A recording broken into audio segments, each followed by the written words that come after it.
What if music wasn't just a flat file, but it was designed to be mashable? So people don't just listen to it, but they also dictate how the piece of music would go.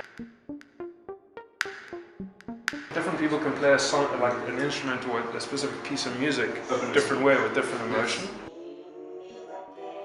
So you are a lot more active in the process of consuming music. It's not like such a passive thing. Where the song is like made, you make the song up as you go along. What we're doing is we're using music as a form of, I guess, interaction for people and like how you can use it in different environments. So we decided to connect it with this shoe, and sound itself is basically vibrations through air. So having an Air Max, I don't think you could have anything better to use for that. Sounds like ping pong.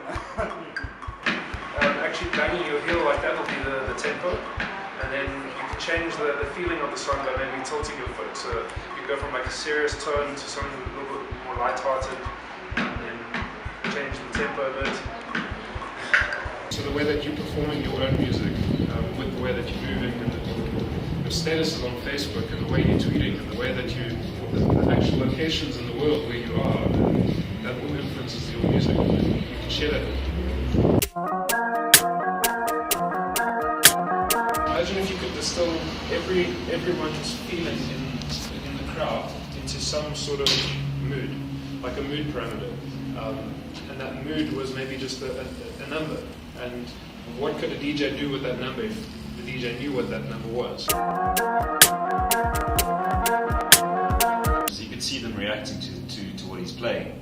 You can have real-time feedback of he's doing this part of the song, and you can see a reaction in the crowd.